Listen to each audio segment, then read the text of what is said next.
안녕하십니까. 지금 뭐, 아홉 번째가 아니죠, 지금.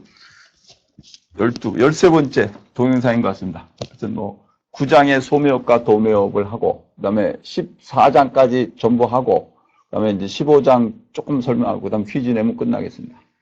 9장, 10장 정도 하면 또 이제 퀴즈가 좀 있습니다. 그건 하여튼 뭐, 하시고. 소매업, 도매업은 이제 지난 동영상에서 얘기한 대로 실질적으로 보는 뭐 거의 대학생들이 여대생, 특히 여대생이 뭐 할 일은 별로 없고 관련되고, 우리나라 요새 지금 오프라인이 도매상이 상당히 위축이 되고, 제조업체가 커지고, 소매상이 커지면서 도매상이 줄어들었고, 그 다음에 이제 소매업이 이제 어떤 거냐. 소매업은 실질적으로 유통 전체를 하고 있습니다. 뭐 온라인 소매업과 오프라인 소매업. 그거에 대해서 이제 오늘 설명을 드리겠습니다. 소매업과 도매업의 개요, 뭐 소매업의 유형. 여기 보시면 이제 도매업 내용이 별로 없죠. 소매업이란 개인적인 소비를 목적으로 소비자들에게 판매하는 것. 도매업은 제품 및 서비스를 공급업체로부터 구입하여 조직 구매자는 게 산업사용자, 무슨 뭐 철강 만드는 중공업 회사 이런 데, 건설회사. 소매상 또는 다른 도매상에게 재판매하는 사업 활동. 이건 이제 중간에서 판매를 하는 활동입니다. 그러니까 여러분 직접 관여될 일은 별로 없습니다.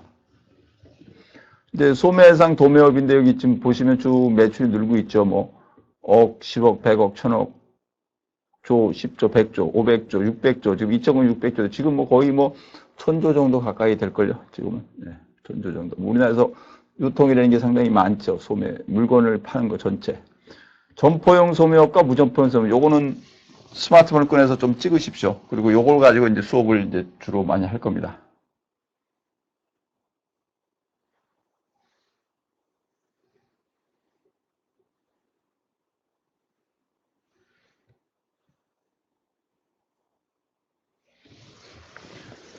여기 뭐 점포용 소매업과 무점포용인데 점포용에서 거의 다 하는데 이 하이퍼마켓과 창고용 할인점과 전문 할인점, 상설 할인 매장은 그렇게 많지가 않습니다. 뭐 조금 있고 저쪽에서 자동 판매기 좀 있고 요새 카탈로그 소매, 무점포용의 카탈로그 소매는 별로 없죠. 인터넷에 뜨면서.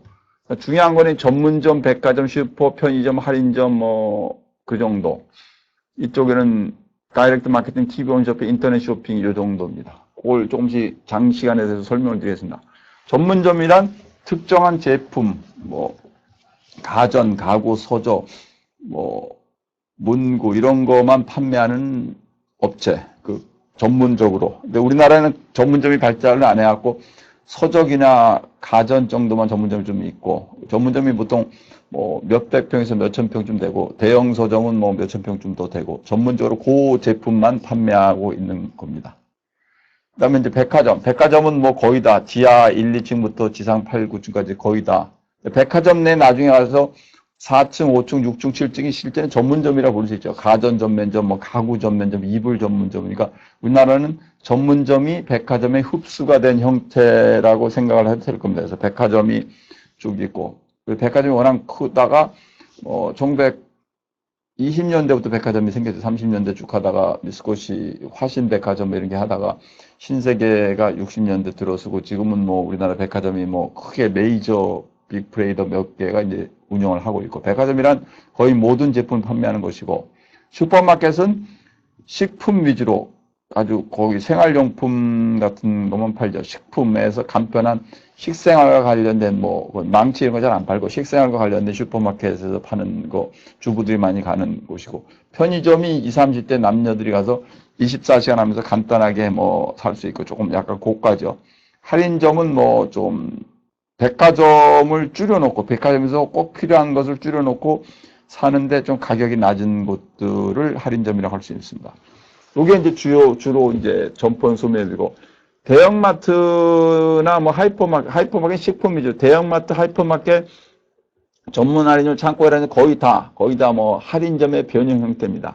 할인점이 1960년대 베트남 전쟁이 생기면서 미국이 경기가 나빠지자 월마트의 샘 월튼이었죠. 그래서 좀 돌아가신 그 월튼 그 가족이 월마트를 이제 만들어 가지고 거기서부터 이제 해가지고 전 미국에 가면 뭐 많죠. 뭐 그래서 그 형태들이 된 겁니다. 하이퍼마켓은 이제 유럽 쪽에 있는 거고 다른 것들은 별 크게 차이 없고 실제 우리나라에는 지금 거의 존재하지 않고 상설 할인 매장 이런 게 가끔 도로변이나 멀리 가면은 뭐 파주나 이런 데 가면 아울렛이라고 해서 조금 알고 있는 게 있고, 제조업체가 공장에서 나온 걸 직접 판매하는 곳들. 근데 일반 소비자들은 뭐 크게 없고, 전문점, 백화점, 슈퍼마켓, 편의점, 할인점이 여러분이 가는 거의 다 뭐 오프라인 점포의 대부분이죠.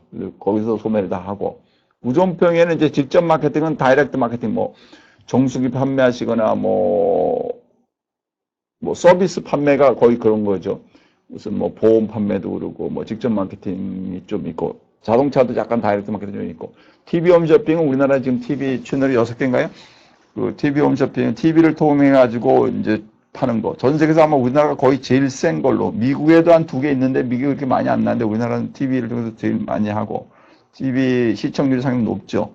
인터넷 쇼핑은 상당히 많이 늘어가지고, 인터넷 모니터 기반의 PC 기반에 하다 요새는 태블릿도 있고 모바일도 있고 뭐 TV에다 앱을 설치해도 되고 그렇게 되고 있습니다. 인터넷은 계속 늘고, 그래서 지금은 뭐 점포용이 뭐 한 거의 8, 90%고 무점포가 한 1, 20% 되는데, 한 3, 40년 정도 가면, 특히 모바일이 발전하면서 가면 한 뭐 5대5, 4대6, 6대4 뭐 이런 정도 될 거다. 근데 점포용이 완전히 없어지지는 않습니다. 왜 그러냐면 지구상에 이 점포가 더 없어지면 우리 기본적으로 지구상에 있는 땅 위에 있는 건물이 뭡니까? 집하고 점포죠. 그 나머지입니다. 집하고 점포하고 기타입니다. 집하고 점포, 음식점, 기타죠. 보세요, 여러분. 우리나라에 있는 건물이라고 보면 아파트 전부 아파트나 단독이나 집, 그 다음에 단위면물은 점포나 무슨 애견샵 뭐 이런 거, 그 다음에 음식점 뭐 술집 뭐 이런 거 좀. 나머지가 뭐 건물들이 많지도 않죠. 학교 있고 극장 있고 뭐 정부기관 있고 그거밖에 없는 건물이요. 그러면 우리나라에서 거의 한 20, 30%가 되는 점포를 다 없애면 그 건물이 어떻게 됩니까? 다 공실되고 실제로 운영이 안 되죠. 그래서 점포가 완전히 없어지는 않을 거고, 또 하나 인간이 신체 활동을 하기 때문에 온라인에서 다 한다고 해서 그렇게 통하지는 않습니다. 여러분 일주일 내내 집에서 다 할 수는 있겠죠. BBQ 치킨 시켜 먹고 뭐 책을 온라인으로 뭐 주문하고 집을 밖으로 안 나올 수도 있는데 그렇게 생활은 잘 안 하죠. 가끔 뭐 친구도 만나고, 그렇죠. 점포, 오프라인 점포가 다 줄진 않고, 그래서 한 5대5 정도. 무점포가 늘긴 늡니다. 편리성과 가격이 인하가 돼서. 나머지 카탈로그는 예전에 많이 했죠. 시어즈 백화점이나 미국에서 많이 카탈로그 에서 했는데 요새는 이제 거의 안 되고, 직접 판매가 이제 직접 마케팅의 일부고, 직접 가서 하는 거. 자동 판매가 오토매틱 밴딩 머신, 이렇게, 우리 학교도 이렇게 밴딩 머신 있죠. 그런 정도죠. 요게 소매업 형태의 기본이라고 할 수 있습니다. 판매액을 쭉 보시면 예전에는 지금 백화점이 컸죠. 그다음 우리나라는 여기서 또 하나 있죠. 재래시장. 재래시장이라는 게 전통시장이 빠져있는데, 재래시장이라는 게 예전에 한 5천 개쯤 되다가 지금은 확 줄었는데, 전국에 있는 시장이 다 있어도 되죠. 이걸 하나씩 설명하면 다음과 같습니다. 여기 보시면 이제 이렇게 쭉 설명을 해놨죠. 이렇게 쭉 해서 여기까지 이제 설명이 되었습니다. 여러분이 이제 하나씩 이제 이해를 하시면 이제 될 겁니다. 이건 점포 형태는 상당히 중요하기 때문에, 전문점은 스페셜리스트로 일정한 매장을 갖추고 특정 계열의 제품만을 파는 전문적이고 그런 제품을 판매하는 곳들이다. 이게 전문점이다. 이게 그 제품을 위주로만 파는 곳이죠.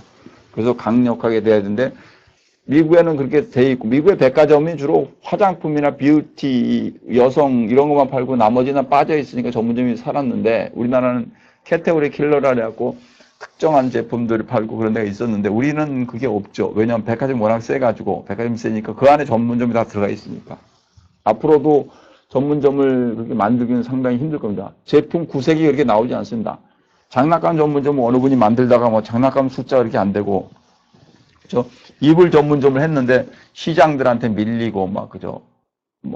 그죠? 가구 전문점이라고 지금 이케아가 지금 들어와 있죠. 이케아가 상설하는데 이케아 들어와 있고 우리나라 브랜드 몇 개 있고 한샘이랑 몇 개인데, 그러니까 주방용품 전문점이라 해도 이제 그게 그렇게 강하지가 않고, 전문점이, 그리고 국토가 이렇게 작고, 우리나라 국토가 지금 미국의 50분의 1도 안 될걸요. 그러니까 국토가 너무 작고 이러니까 이제 잘 안 되는 거죠. 백화점은 이제 디파트먼트 스토어라 해서 디파트별로 돼 있죠. 남성, 여성, 식품, 그래서 모든 종류의 제품을 다 파는 것. 모든 3,000제곱미터 이상이, 3,000제곱미터가 1,000평, 900평이잖아요. 실제는 900평이 아니고 수천 평. 수천 평. 유통발전법은 이제 과거에 만들어진 법이고 수천 평을 해주고 있는 소매의 공룡이죠. 근데 이제 과거에 비해서는 지금 이렇게 많이 매출이 늘지 않고 있는 게 이제 워낙 할인점들이 세지고 경기가 나빠지고 그다음에 온라인이 등장하면서 이제 백화점이 많이 줄었죠. 슈퍼마켓은 이게 이제 식품 위주로 사람들이 살고 있는 계속 여기 330제곱미터면 100평에서 한 900평 뭐 이런 거죠. 슈퍼마켓. 그래서 좀 큰 데도 있고 작은 데도 있고 뭐 슈퍼마켓. 근데 슈퍼마켓은 골목이나 아파트 존에 거의 다 있고 이거는 슈퍼마켓은 상당히 오래 갈 겁니다. 슈퍼가 없어지는 일은 없을 겁니다. 왜? 식품을 먹어야 살죠, 우리가. 식품을 먹어야지 뭐 생존할 거니까 식품을 슈퍼마켓은 계속 유지가 될 겁니다. 식품은 물론 파는 데가 많습니다. 할인점에도 팔고 백화점 팔고 식품 전문점은 지금 없죠. 반찬 전문점이 좀 있죠. 그다음에 뭐 편의점이나 다른 데서도 온라인에서도 가공식품 조금 팔지만 생식이나 뭐 채소류, 야채, 생선류 이런 거는 실제 다른 데서 팔기 힘들고 그러니까 슈퍼 집주에 있는 슈퍼가 이제 아주 경쟁력을 가지고 있죠.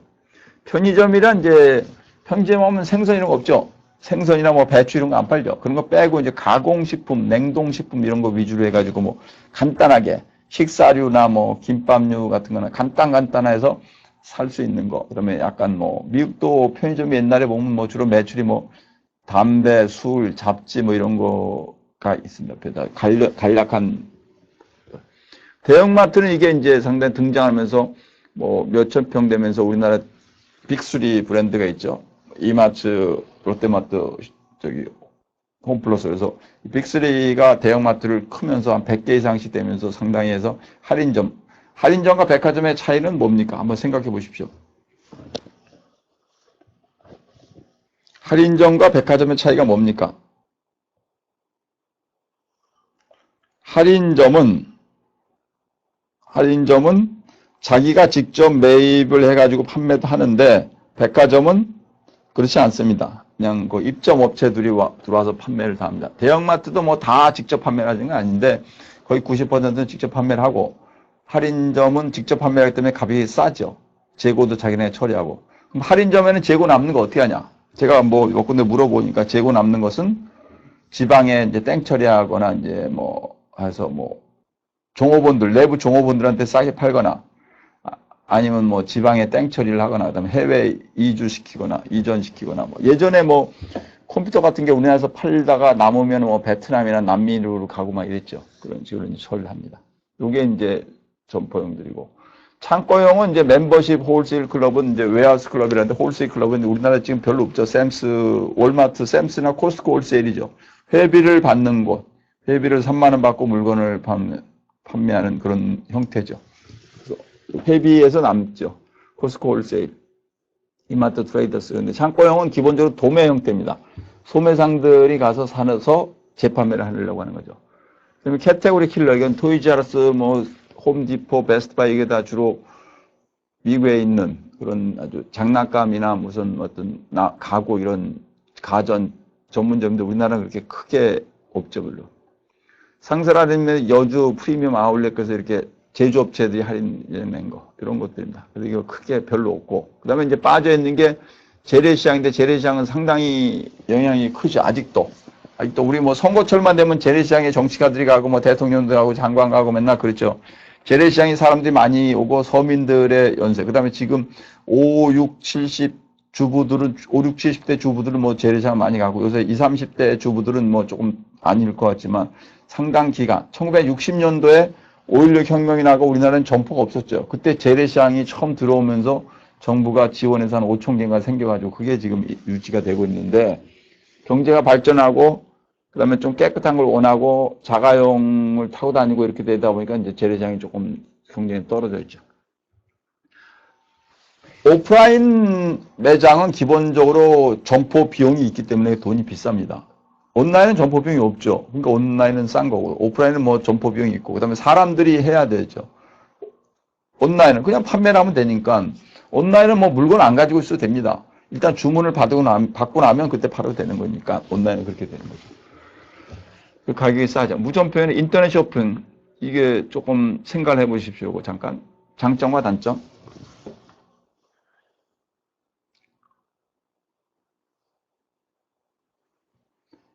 인터넷 쇼핑의 장점이 더 많죠, 지금은. 단점이 뭡니까? 소비자가 불안감인데 알려져 있는 브랜드는 상관없죠. LG전자 뭐 테레비 같은 거는 뭐 오프라인에서 다 한 건데 본 건데 똑같이 입하니까. 그러니까 유명 브랜드를 온라인에서 싸게 팔면 많이 나갑니다. 근데 무명 브랜드는 상당히 위험하죠. 잘 안 팔리고 사람들이 뭔지 모르고 뭐 해외에서 들어온 야채류 같은 거 이런 거 팔면은 뭐 거의 안 되죠. 근데 무명 브랜드는 안 팔려요. 그러니까 유명 브랜드만 팔고 유명 브랜드를 오프라인 매장이 없으니까 이제 상당히 싸게 팔고 그다음 여러 브랜드와 비교 구매가 가능하죠. 인터넷 한꺼번에 해서 가격 비교라는 게 오프라인에는 가격 비교가 상당히 힘들죠. 근데 온라인은 뭐 가격 비교가 쉽고 근데 온라인도 이렇게 만만한 건 아닙니다. 왜? 동일한 품종의 동일한 사이즈의 동일한 용량의 이런 제품 별로 없습니다. 여러분도. 라면 사이즈 봉지가 똑같은 상황인데 라면이 조금 달라지고 사이즈가 달라지고 콜라도 달라지고 패티 형태가 달라지면 그거 비교가 잘 안 됩니다. 가격이. 그래서 온라인에는 가격이 그 다음에 또 하나는 단위가 이렇게 계산이 어려운 거 뭐 539g에 뭐 275원 이렇게 놓으면 이게 매 1g당 얼마인지 다 계산을 못하고 여러분 점포에 가서 계산기 두들기면서 삽니까? 안 사죠. 그냥 아는 거를 유명 브랜드일 경우는 믿고 그냥 사게 되죠. 그래서 가격이라는 게 이렇게 실제는 소비자들이 잘 아는 것 같지만 알지는 못합니다. 카탈로그 소매는 이제 아무것도 없이 카탈로그를 집으로 보내가지고 요새는 잘 안 되죠. 우송비가 요새 많이 들죠. 뭐 종이로 제작해갖고 사진 찍어가지고 다 보내던데 요새는 뭐 사람들이 거기 나오고 그다음에 보내면 그다음에 전화로 주문해서 사는 건데 요새는 잘 안 되죠. 직접 판매는 이제 방문 판매 이게 상당히 강한 겁니다. 왜 강합니까? 직접 보고서 얼굴 보면서 이거 사세요 그러면 상당히 힘들죠. 보통 미국에서 센 세일즈맨들이 하루에 한 10군데를 찾아가. 그러면 두세 개를 팝니다. 10군데를 찾아가는데 보면은 뭐 같은 빌딩, 큰 대형 빌딩, 우리나라에 있는 뭐 서울역이나 교보 빌딩이나 강남에 있는 거 이런 데서 위아래층을 다니면 몰라도 여러 군데를 돌아다니면 10군데에 가면 하루 종일 다 갑니다.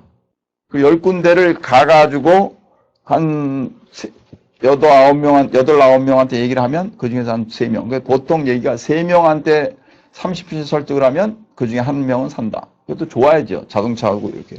직접 하면 상당히 센 겁니다. 다이렉트 마케팅이라는 게 상당히 그 네트워크 마케팅이라는 게 그런 데 생긴 거죠. 신청한테 파는 거, 신청한테. 근데 이제 일정 부분을 지나가면 네트워크를 잘 못 팔죠. 왜? 물건을 밀어냈다가 어떻게 됩니까? 그 사람들이 뭐 이걸 안 하니까 반품하려면 반품을 안 받아주고 그 다음에 네트워크 마케팅이 좋은 제품을 팔았는데 좋은 걸 안 팔고 싸구려 팔고 그 다음에 보상이 잘 안 되고 이렇게 되는 거죠. 1대1 접촉을 통해서 정보 제공하고 상품 소개로 고객 설득하는 아주 중요한 고객 관계 구축은 장기적인 고객 관계를 구축을 해야 되는 겁니다. 소매 관리에 보면 이제 입지, 고객 서비스 촉진, 점포, 가격, 상품 이런 게 나옵니다. 시장 세분화나 표적 선전적 표지는 앞에서 설명한 거 시장 세분화는 이제 뭐 남성이냐 여성이냐 뭐 소득이 많냐 적냐에 따라서 이제 시장을 구분한 거 마케팅 기본적으로 쓰는 거고 오프라인에서 이런 걸 이제 좀 자세히 설명할 겁니다. 일단 입지. 온라인은 입지가 뭐 상관이 없습니다. 온라인은 뭐 어디에 있든지 상관이 없는데 아마존이 지금 어디에 있든 상관없죠. 그냥 인터넷 들어서 아마존에 책을 사면 되는 거니까. 오프라인의 경우에는 입지가 상당히 중요합니다. 입지는 어디가 좋습니까? 지하철 환승역 이런 거 뭐 강남역이 보통 한 20만 명 하루에 뭐 그다음에 저기 서울 동대문도 한 2, 30만 명 그다음에 뭐 이렇게 환승역, 신촌역, 대학역 주변 이런 데 뭐 사람이 많죠. 그 근처에 있는 입지, 운에서 지금 상당히 제일 비싼 데가 명동에 있는 뭐 매장이라고 그래요. 명동에 있는 무슨 패스트 패션 쪽에 이제 매장이라는데 입지가 제일 좋죠. 입지는 사람이 저절로 다녀야 되는 곳이죠. 사람이 저절로 다녀야 되는 거. 아파트가 한 3,000세대 이상이 들어있는 아파트 그 가운데 들어가면 뭐 입지가 상당히 좋은 걸로, 입지가 좋은 거죠. 입지는 상당히 중요한 거죠. 오프라인에서는. 그래서 백화점들이 지하철 매장으로서 입지가 연결이 돼 있죠. 전 미국에서 와서 처음 보고는 놀랐어요, 그때. 어떻게 백화점하고 지하철이 연결이 돼 있는가? 우리 지하철하고 보통 대학교하고 연결 잘 안 돼 있죠. 지하철하고 여러분이 사는 아파트촌도 연결이 잘 안 돼 있죠. 근데 어떻게 백화점하고 연결이 되는가? 뭐 백화점 업체들이 좋게 말하면 뭐 정부에나 지하철에다 뭐 기부금을 좀 냈다 볼 수도 있고 아니면 워낙 많이 달고 뭐 하니까 이제 연결돼 있을 수도 있고 뭐 이렇게 뭐 될 수도 있겠죠. 고객 서비스는 좋아야 됩니다. 고객 서비스는 가격할 때 말씀을 한번 드렸는데 서비스 수준이 올라가면 가격이 비싸집니다. 서비스 수준이 올라가면 가격이 비싸지고 촉진은 어떻게 됩니까? 프로모션을 하는 거. 근데 소매에서는 이렇게 촉진이 강하지 않습니다. 제조업체들은 촉진을 많이 하는데 소매업체에서는 뭐 촉진을 그렇게 많이 하고 점포 내에서 POP라 해서 포인트 오브 퍼처스 애드버타이징에서 점포 내에서 뭐 광고하는 거 뭐 이런 정도. 그다음에 편의점 같은 데서 물건 팔 때 제일 쉽게 파는 것이 세일즈를 손님들이 물건 사갖고 와서 이제 그 카운터에다 물건을 내고 이제 기다리죠. 콜라 내고 이럴 때 그 위에 카운터에 있는 직원 그 위에 머리 위에 있는 거나 거기에 뭐 30% 오프 그러면 그냥 충동 구매를 하죠. 제가 한번 말씀드렸을 건데 사람들이 물건 사는데 보통 계획 구매와 충동 구매가 비율이 한 절반 됩니다. 저몰입으로 그냥 편의점에서 그렇게 사는 게 이제 촉진이 형태죠. 그리고 소매업체는 기본적으로 광고를 그렇게 많이 안 합니다. 할인점들은 안 하고 백화점들이 세일한다고 빅3 백화점이 우리나라에 가끔 세일을 한다고 1년에 몇 번씩 세일 광고하죠. 그거밖에 없습니다. 그 다음에 뭐 점포의 형태 뭐 이런 거, 그다음에 가격은 두 가지입니다. 기본적으로는 중저가가 대부분이거든요. 고가가 조금 있고, 그렇죠. 그 다음에 상품 이런 것이 이제 소매 관리의 핵심입니다. 소매점 포지셔닝 맵은 이제 2x2로 해서 마케팅에 기본적으로 쓰는 겁니다. 가격과 서비스에서 이렇게 쭉 하고 위아래. 그 다음에 제공된 제품 라인이 뭐 많으냐 적냐야 그렇게 위아래로 해가지고 고급 백화점, 저급 백화점 이렇게 나눠놔서 쓰는 형태죠. 이건 뭐 소매 분류할 때 쓰는 거고. 쇼핑 및 상품 구매의 고객 욕구는 이제 기능적 욕구가 있고 심적 욕구인데 기본적으로는 뭡니까? 기본적으로는 기능적 욕구입니다. 우리 태도에도 보면 기능적, 상징적 뭐 무슨 뭐 그런 거 있죠. 그렇죠? 경험적, 기능적, 경험적, 상징적 뭐 이렇게 태도도 근데 기본적으로는 기능이죠. 상징이라는 건 아주 명품이나 고급 속옷이나 빅토리아스 시크릿 같은 옷이나 뭐 이런 거 할 때 일부. 그 다음 경험이라는 건 자기가 직접 경험하는 거 일부죠. 무슨 쇼핑과 관련하면 뭐 화장품이나 식품이나 뭐 이런 거 약간. 나머지는 전부 뭡니까? 경험과 상징 빼고 전부 기능이죠. 기능이 뭡니까? 그 제품이 사용되는 거. 시계는 뭡니까? 땡딱땡딱 해갖고 제가 아침 6시 40분쯤 맞춰놓으면 딱 그때 일어나는 거. 딱딱딱딱. 그래서 대부분은 다 기능적 요건입니다. 그래서 거래 단위가 배분 너무 커도 안 되고 요새 아파트에 혼자 사는 분이 우리나라에 절반쯤 되고 그러니까 뭐 혼자 사는 분이 나눠 사고 조금씩. 공간적인 편의성이 있어야 하고 뭐 기능적으로는 그다음에 넓고 대기 시간이 짧아야죠. 상품 구색이 많고 고객 서비스는 좋고 소비자들은 이런 걸 다 원하죠. 심리적으로는 거기 와서 사람을 만나고 뭐 거기서 하고 백화점 고급 백화점 쇼핑 백 들고 다니면서 길거리에서 들고 다니고 지하철에서 폼 잡고 나 이런 데 다니는 사람이다 이렇게 뭐 그다음에 일상에서 다 일탈하고 가끔 여러분도 그러죠. 어디 만나자 그러면 어느 백화점 뭐 어디서 식당 가서 만나자. 그다음에 거기 가서 사람들 만나고 보고 뭐 그런 거. 주로 기능적 욕구가 대부분입니다. 기능적 욕구. 심리적 욕구는 그렇게 많지 않습니다. 소매업 포지셔닝과 마케팅 믹스. 저가형 전략 고급형. 기본적으로는 다 저가형입니다. 전 세계가 소매 점포의 한 90%는 저가로 팔고 고가는 그렇게 많지 않습니다. 지금 고가로 전 세계를 통제하는 건 거의 하나. 스마트폰에 애플의 아이폰이 고가로 해서 그거 거의 통제라고는 인데 나머지는 거의 다가 저가가 훨씬 많습니다. 중저가. 우리나라도 거의 다 중저가입니다. 고가는 그렇게 많이 팔리지도 않고 중저가. 우리나라에서 고가를 많이 사는 사람이 그렇게 많지 않다는 건 백화점이 보통 1년에 한 600만 원 정도. 600만 원에서 1000만 원. 백화점에서 1년에 600만 원에서 1000만 원. 그러니까 한 달에 한 50만 원에서 80만 원 정도 쓰면 우수 고객입니다. 근데 백화점 고객이 한 500만 명일 때 그런 사람이 5만 명밖에 안 돼. 1%. 물론 현찰로 사는 경우도 있으니까 그렇지만 1%. 우리나라에 물질을 소유한 사람이 얼마 됩니까? 몇십억 정도 가진 사람이 우리나라 인구의 전부 3%밖에 안 되니까. 나머지는 대부분이 서민, 중산층 서민이라고 볼 수 있고, 우리나라는 가구당 소득, 재산이 전체 3억밖에 안 됩니다. 그렇죠? 그러니까 대부분이 다 저가형, 중저가를 하는 거고, 고가를 해갖고는 잘 안 됩니다. 중저가라다 보니까 낮은 임대 위치, 그러니까 지하실로 들어가고, 슈퍼가 주로 지하실에 있죠. 가게 역점을 두고, 가게 역점을 두고 하고, 셀프 서비스, 자기가 사가는 거고, 붐비는 매장, 그 다음에 대부분이 그냥 지인하고 검소한 설비하고 이러죠. 근데 고가는 어떻게 됩니까? 높은 비용이 아주 쇼핑센터나 이런 데 하고, 가격을 강조하지 않죠. 그게 차이입니다. 돈이 여유가 없는 대부분의 분들은 이거 얼마예요? 이렇게 물어보는데 돈이 여유가 있는 사람들은 물어보는 게 아니고 그냥 잘 골라요. 가격 물어보지도 않고 심지어는 어떤 사람들이 10만원짜리 수표 내고는 잔돈을 받아가지 않는 경우도 있습니다. 물론 부자학적으로 제가 판단하면 상당히 문제가 있다고 생각합니다. 이건 마케팅 수업 시간이니까 하여튼 대부분의 소매는 중저가를 한다. 이걸 알아두시면